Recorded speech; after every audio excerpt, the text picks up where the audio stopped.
There are a few things in my life that I thought were going to be a way bigger deal when I was younger. A few things in my life that as a young person, when I was in grade school, I thought were going to be a way bigger deal. A couple of them. One was stop, drop, and roll. I don't know if there was like a string of kids getting set on fire in the 80s and 90s. But evidently, they took it really serious, right? They were teaching all of us as young kids, like, if you ever catch fire, hit the ground and roll around. Like, I've never seen a kid running down the street caught on fire, but evidently it was a big deal back then. Another one of them was, you think about, the stop, drop, and roll. Another one was quicksand. You remember those days? I thought quicksand was going to be a much bigger part of my life. And I just remember like hearing about it. If you're around water and dirt, like you could disappear, like and be gone forever, and your family would never know what happened to you. Another one was, and for me, this is just for me growing up around water. I thought piranhas were going to be a bigger problem than they were. Piranhas. Teddy Roosevelt in 1912 took a trip down to South America. This is really where the craze started. He took a trip down to South America, and they showed him in the Amazon, in this one specific river, they put a dead cow in the water, and you know the story probably, is that the piranhas ate the cow to the bones in less than a couple of minutes. Now, what they did not tell you is that the native people had been starving these piranhas for weeks before Teddy Roosevelt arrived. Really, when Teddy Roosevelt came back and he shared this story, it kind of started this craze around the world of what was going to take place if you ever were to encounter piranhas. The movie world took it and it became part of scary movies. The idea that piranhas were this human-eating school of fish. Turns out that there are actually very few documented stories or documentations of piranhas actually biting humans. Did you know that? It felt like it'd be a bigger deal, didn't it? As we think it through these Beatitudes, and we're thinking through what the words of Jesus are saying today, we're going to talk about mercy. We're talking about mercy. Blessed are the merciful. And what it feels like to me in this cultural moment is it feels like we are in a place right now in our world to where it feels like everybody is just one big school or pack of piranhas waiting for everybody else to fail or to mess up. Do you feel that? Do you feel that tension of like this waiting period of like, we're just waiting on some big person to fail or to make a mistake or to fall sinfully so that we can, as a school of piranhas would, gather around them and eat down to the bone? It doesn't feel like mercy is really high on the list for many in our world today. It's like we wait in silence, and when failure happens, we pounce and we feed on the failure of other people. Over the last few weeks, we've been in the first 4 Beatitudes, and we mentioned this last week, but the Beatitudes can be seen really in 2 groups. The first 4 is what we call the passive Beatitudes. These are the workings of Christ in our life. It's about being humble, right? We humble ourselves before we are poor in spirit, that we mourn our sins. There's this humbleness, and it's like falling at the feet of Jesus, like, I can't do this without you, Jesus. That's what the first 4 Beatitudes are about. And then the next 4 is what we call the Active Beatitudes. And so it's just another reminder that in the way of Jesus, he always goes before us. Jesus always goes before us, is that he does the work for us first and then we follow. And so we don't work to earn our way into the kingdom. This is something we're trying to remind ourselves often of in this series as we think about what does it look like for somebody to live the way of Jesus or to be an everyday follower of Jesus, is that we do not earn our way into the kingdom. We allow the work of Christ to do it. But as we are in the kingdom, we will find things that Jesus calls us to do that will be difficult and will be challenging for us to accomplish. This is one of them that we're going to talk about today. Matthew chapter 5, verse 7. And he says this, "Blessed are the merciful, for they shall receive mercy." Blessed are the merciful, for they shall receive mercy. Now, before we dive into this, I think it's important to define what mercy really is. We were talking with my brother-in-law and sister-in-law yesterday, and we're just talking about how difficult it must be for other people to learn the English language. because there's words don't carry like a singular meaning, right? We have words that we kind of mix them up, and culturally we kind of separate them, and then you start adding in us in the South where we really mess up all the words, right? Could you imagine trying to learn English if it wasn't your first language? Mercy is one of those words that seems to have multiple meanings, and we kind of mix it up and interchangeably use it between mercy and grace. But here's what I want to help us with this morning. Mercy is not getting what you deserve. Like you deserve death, God's mercy does not give us that death. Grace is receiving something you don't deserve. So mercy is receiving what you don't deserve, mercy is not getting what you deserve. Grace is receiving something you don't deserve. And so with mercy, we deserve death, but because of our sin, but yet Christ gave us life. We deserved eternal damnation, yet he gave us eternal reward. It's the same idea. Now, this didn't happen very often in my house because we grew up in a spanking family.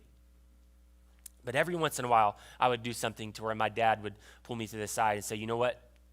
You deserve a spanking right now, but I'm not going to give it to you. Those were the best days. Right? Those are the good days. You're like, okay, this is going to be a great day today. But what does that do for us, right? When you're a little child and something like that happened and it took place, it's uplifting, isn't it? That's mercy. It's very important that we get this as we move on through this beatitude today. So here, I want to just pull a few ideas out of this beatitude, this one beatitude. First is this, is that showing mercy is the outworking of a person who has received mercy. Showing mercy is the outworking of a person who has received mercy. Now, we live in a world that screams all for me and none for thee regarding mercy. All for me, none for thee. We want all the mercy in the world when it comes to our life, don't we? We want to receive it. We want to live in it. We want mercy, mercy, mercy, but we don't want mercy for anybody else around us because they've made a dumb decision, right? They made a bad mistake and it's your fault. But when it comes to our lives, right, we want all the mercy, but we don't want to give it, which is why for us, we are conditioned, I believe, from a very early on stage in our life that we are conditioned to live selfishly. We are conditioned. That's the role of the parent. One of the roles of parents, isn't it? To discipline or to shape or to train your child to not live this selfish life. But the call of a follower of Jesus is that we no longer center our lives on ourselves, but we center our life on the work that Jesus has done in our lives. Because we have the mercy, and because of the mercy that we have received, we should be the first ones lining up to show mercy to others. I heard it said this way, is that the fruit of being shown mercy is that mercy flows from you. The fruit of being shown mercy is that mercy flows from you.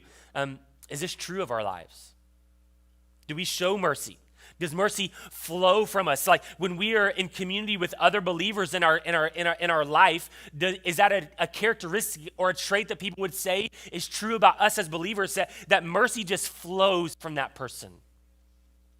What an incredible trait to be said about your life, is that person just full of mercy. They're quick to forgive. Like, wow. That should be the mark of a believer, amen? But the reality is that for many of us, we hold on to mercy. We guard it. Can our non-Christian friends point out that this is a characteristic of our lives? That person, hey, I may not believe what they believe, but man, they're the quickest to forgive. Later on in the Gospel of Matthew, we see a story that illustrates this really well. Matthew chapter 18. Typically, I wouldn't read this much scripture in one setting for sake of time and understanding, but I think it's important that we see this, the parable of the unforgiving servant. Verse 21, Matthew chapter 18, verse 21. Then Peter came up and said to him, talking to Jesus, Lord, how often will my brother sin against me and I forgive him? As many as 7 times? And Jesus said to him, I do not say to you 7 times, but 77 times. Therefore, the kingdom of heaven may be compared to a king who has wished to settle accounts with his servants. When he began to settle, one was brought to him, and he owed him 10,000 talents. And since he could not pay, his master ordered him to be sold with his wife and children and all that he had, and payment be made. So the servant fell on his knees, imploring him, have patience with me, and I will pay you everything. And out of pity for him, the master of that servant released him and forgave him the debt. But when that same servant went out, he found one of his fellow servants who owed him 100 denarii, and seizing him, he began to choke him, saying, "Pay what you owe me." So his fellow servant fell down and pleaded with him, "Have patience with me, and I will pay you." And he refused, and he went up and put him in prison until he should pay the debt. When his fellow servants saw that all that had taken place, they were greatly distressed, and they went and reported it to their master, all that had taken place. Verse 32. Then his master summoned him and said to him, "You wicked servant, I forgave you all the debt because you pleaded with me. And should you not have had mercy on your fellow servant as I had mercy on you?" And in anger, his master delivered him to the jailers until he should pay all his debt. And so also my heavenly Father will do to every one of you if you do not forgive your brother from your heart. What a challenging and gripping passage of Scripture. This parable is really good at illustrating the exact opposite of the life that Jesus calls us to live. If we were to live the way of Jesus, and the way of Jesus is blessed are those who are merciful, then we have to see that Jesus is calling us to live this life that is freely giving of mercy to people around us in our lives, because we want mercy for us, but we don't always want mercy for others, and Jesus says that shouldn't be. There's a line in here that in this parable that should haunt us. It says, "Should you not have mercy on your fellow servant as I have had mercy on you?" Here's a question for you this morning. Have you been holding back mercy from someone in your life? Have you been holding back mercy from someone in your life? Even if it's for something egregious, awful. You've been holding on to a grudge. The way of Jesus calls us to give mercy just as he has given mercy. Maybe for you, though, it's not that you are holding back mercy currently, but maybe for you, your mercy has a limit. Maybe your mercy has a limit, and you feel like whenever you've given so much mercy that you get to this certain point and your mercy is out, your mercy is gone. It's like, I have nothing else to give in regards to mercy to this person because it's just been too much. I can't do it anymore.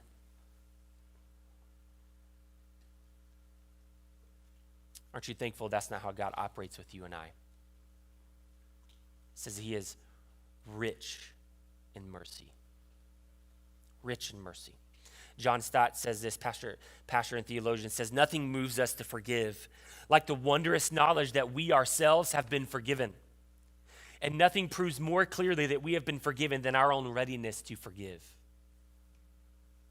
How freely do we show mercy to others? Now, I will be really transparent with you this morning. Mercy is not high on my list of spiritual gifts. If you were to give me a spiritual gifts test right now, mercy is going to be at the very bottom of my list, always.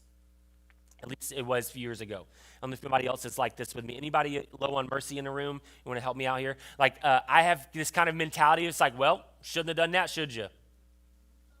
You know that feeling? Like I even kind of, it leaks out in my parenting sometimes. Like, well, you shouldn't have been jumping that way, you know? It's like I should be loving and like, oh, let me nurture you, but my mercy is, it's down there, you know? Like it just, I have a hard time with it.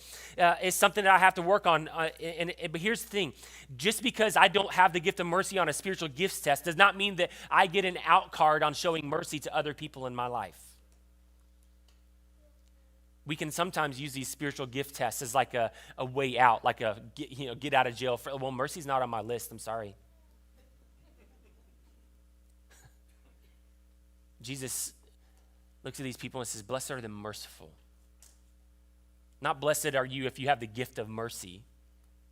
You will know when somebody has a gift of mercy in your life. They're just like, they're the most kind people in the world. Like nothing, like people could just run them over with a car and they're get up like, no, it's fine.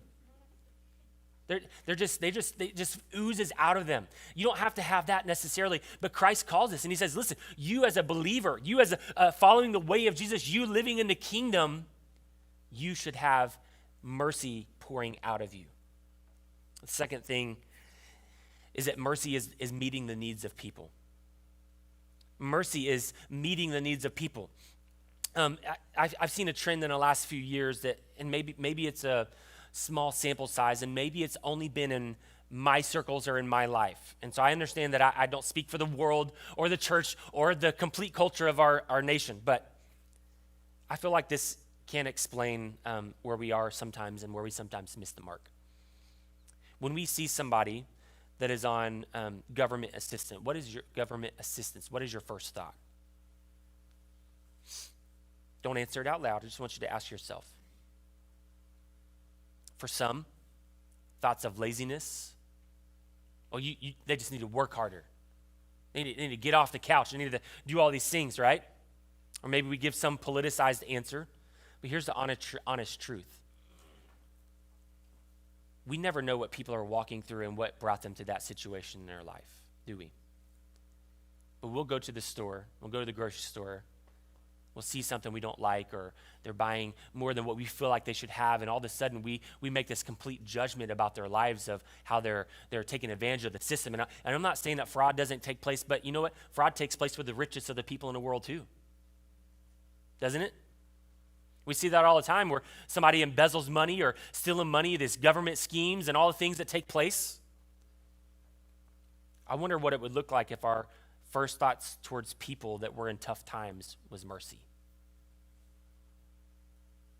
I would encourage you this. Go spend a day serving at SOS in Magnolia. I'll give you the number. I'll give you the email. Becky, who's leading SOS now, she's an incredible lady. She'll set you up to serve, and you'll be giving out food boxes all day long. Just all day long for people that are in need and in desperation, just to feed their children. You'll hear stories of people in our own community that will show up to SOS that their babies have had the same diaper on for weeks because the parents can't afford to buy something as simple as diapers. Now, put it into local perspective. I feel like it can feel like at times like Magnolia doesn't have a lot of needs. Because what? Business is booming, right? We see all the construction. We see the road construction. They announced just recently they're going to make 1488 from I-45 all the way to 2978, 6 lanes across with a raised median in the middle. We see what's happening right down the street at 149, the explosion that is taking place of land and property and buildings. And it's like, yes, we don't have all the needs that you may have in the inner city or different areas of our city. Like, I think we're pretty good here in Magnolia.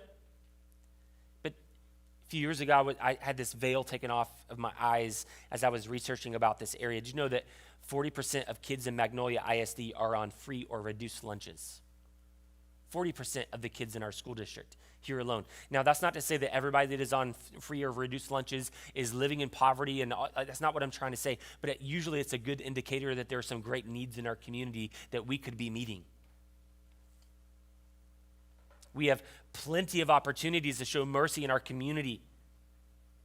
D.A. Carson says this: mercy is a loving response prompted by the misery and helplessness of the one on whom the love is to be showered. If grace answers the undeserving, mercy answers the miserable. When people are walking through difficult seasons, Christians need to be the first ones walking into that pain, walking into their need. Not saying snarky comments about why they need to work harder or stop being lazy, but realizing that many don't want to be in the situation that they're in, and we as a church need to be willing to step up and help people that are in need around us. Third thing is this: mercy is showing grace despite people's mistakes. In the ancient Near East, mercy was something that wasn't valued. It was actually frowned upon. Roman philosophy says being merciful was a defect. This is the world that Jesus is writing to. I'll talk about that for a moment. It says is a mental defect. To show mercy to somebody would be like something's wrong with you. You have something wrong with your mind because you're willing to show mercy to somebody. And even in the spiritual world, the Pharisees, right? They were the ones walking around upholding the law, living the life of God, upholding the law, not showing mercy to anybody around them.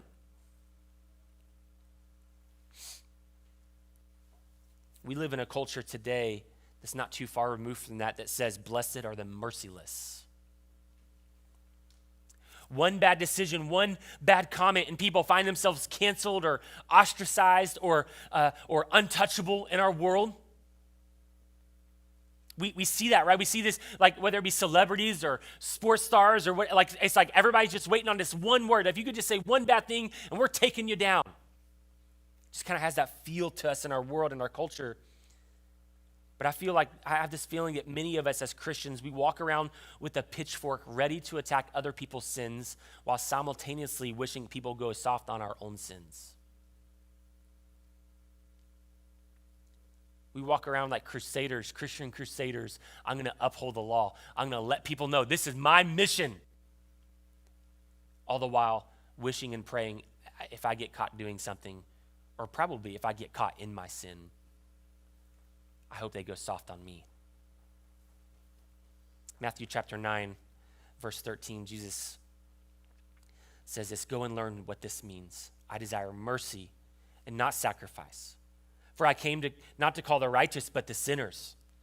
Does God want our worship and our sacrifice? Absolutely. Jesus is not saying don't worship me and don't make sacrifices to me if you were in an Old Testament system or even in the first century in that time. He's not saying don't make sacrifices or don't worship. But what he is saying is that you cannot sacrifice meeting the needs of people around you and being merciful and just in lieu of worship. You can't just say, I'm a good Christian, I'm a good Christ follower, but I'm not going to pay attention to the world around me. Jesus calls us and he implores us, he pleads with us, go show mercy because I came for the sinner. What is our natural response when someone makes a mistake? Is it like I was sharing about myself? Is it, well, they deserved it. They shouldn't have made that decision. They shouldn't have made that choice. Is that the response? Or is it mercy? I have this theory, it's my personal theory, but so this is me talking, but those that have made big mistakes in their life tend to be more merciful towards others. Those that have made big mistakes in their life tend to be more merciful towards others. Now, this is not to say that we all need to have a big mess up moment in our life, right? It's not like you have this like, what was the moment that you messed up in your life and you understood mercy? That's not the point. It's not that we celebrate and we lift those things up as higher, but typically what I've seen in my life is that people that have made big mistakes tend to be more merciful towards others. Because people that know the feelings of failure tend to be a little bit more tender to those that fail. When I was 19 years old, I was in Bible college, and I was in my second year, and I found myself making some pretty bad decisions. One of our core values here at Collective is courageous transparency, and so we try to practice this. Some of you may have already heard this story before, and I'm not going to go into great detail this morning. If you want to know the whole story, I will sit down with you over coffee, and I'll share the entire story. But me and a few of my roommates got in trouble for alcohol in Bible college. Could you imagine that? Like something about doing something bad at Bible college? You look around at the world, right? It's like Texas Christian University, okay? And you start seeing all these things, like all the like Christian in the name, but the college doesn't. It happens everywhere. Sorry if you went to TCU. But me and a few of my roommates, we got in trouble for alcohol, and where we attended school had a zero tolerance policy for alcohol. In my personal life, I have, usually have people that are black and white. I've always kind of like to live a little bit in the gray. Anybody? I like to see how far the rule goes. Like, are they really serious about the rule? I shared this before, but I used to, me and Lindsay had this thing, like, I like to not do my registration just to see how long I can go without getting pulled over. That's just my bent, right? I have this natural bent towards it's just kind of fun. Like I'm not doing bad things, guys. All right, just trust me. But me and a few of my roommates, we got in trouble, and they had a zero tolerance policy, and I tested that policy to the limit that semester. And 4 of us out of the 8 in our dorm got called into the dean's office, and we got informed that we had been kicked out of Bible college. And I was sitting in the dorm in the dean's office, and the dean looked at us and said, "You've got 48 hours to be out of your dorm." We're in the middle of the semester, and the first thought was not like, "Oh crap, what did I do?" The first thought was, "I've got to call my dad." And here's something that I will never forget in that moment and in the seasons and months and things that led on years later. I will never forget the people that were merciful towards me. I'll never forget the people that showed me mercy when I didn't deserve it. It's one of those being my dad, which is a great perspective on our spiritual father, isn't it? I thought, in my mind, my dad's going to beat me to death on this sidewalk in front of this Bible college, and then my dad's going to be arrested. I'm kicked out of college, and we're going to have to drive back to Jacksonville. My dad got there after he was mad. Okay, he was mad, and pulled up at the school with his U-Haul trailer, and he got out of the truck and he walked up to me. You know what he did to me? He gave me the biggest hug he's ever given me in his entire life. That's mercy. I deserved a beating. I was being stupid. I deserved a beating, but he gave me mercy. A few months later, I'm back home, helping at my church. I had some rules and things that you can't serve on the stage. You can serve in the background until a period of time. And this guy came to our church to preach a message. And sorry if I get emotional sharing this. It's just mercy has an impact on us, doesn't it? And as I'm standing in this church, this evangelist comes, and I'd known him. I grew up in a certain denomination. In that denomination, he spoke at youth camps all the time. He knew my dad. My dad's a minister in that same denomination. And he comes up to me after service, like, "What are you doing with your life?" And I'm like, "Well, you don't want to know." And he says, "Well, hey, we've got this school that we have interns, and you take college courses, and I'd love for you to move down to Tampa with us and just come to school." And my first reaction was, I said, no. Yeah, I should tell you what just happened a couple months ago. And I started to explain to him, because that guilt's still laying over my mind, over my heart, right? Started explaining to him why you don't want me representing your school. And he stops me mid-story and he says, "Derek, I'm not worried about your past. I want to help you and get you into the ministry." And I remember the thoughts of mercy that just flooded my heart of I don't deserve this. Based off my actions, I deserve to be working some job, not in the ministry, for the rest of my life, because that's how I felt. I shamed myself so bad because of that. But mercy will tell you, I'm not going to give you what you deserve. Author Daniel Aiken says this: "How much mercy you show is almost certainly a result of how much mercy you know."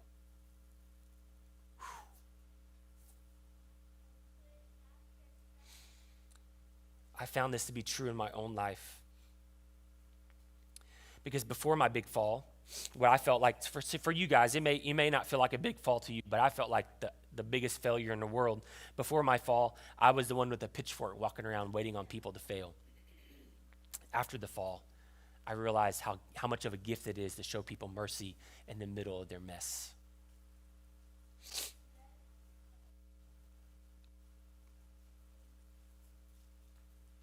Sinclair Ferguson says this: "Mercy is getting down on your hands and knees and doing what you can to restore dignity to someone whose life has been broken by sin." Here's a question for us. Are we willing to get on our hands and knees and get into the messiness of other people's lives? Even if it's by their own doing.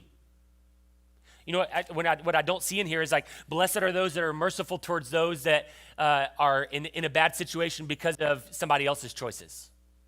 There's no disclaimer. It says, blessed are those that are merciful. And sometimes that causes us and will force us to have to dive into the mess of other people's lives, even based off of their own decisions. And here's a question that's been haunting me this week in my prep. This one question: do we only practice occasional or convenient mercy? Do we only practice occasional or convenient mercy? It's been messing with my mind this week. Do we only show mercy once in a while when we need to feel better about ourselves? Do we only show mercy when it's convenient for us to do so? Or as Sinclair Ferguson, are we willing to get into the mess of life with other people, get on our hands and knees, get dirty, and say, you know what? all this stuff that you're walking through. I'll put my waders on and I'm coming in it with you. I'm putting my waders on and I'm coming in with you.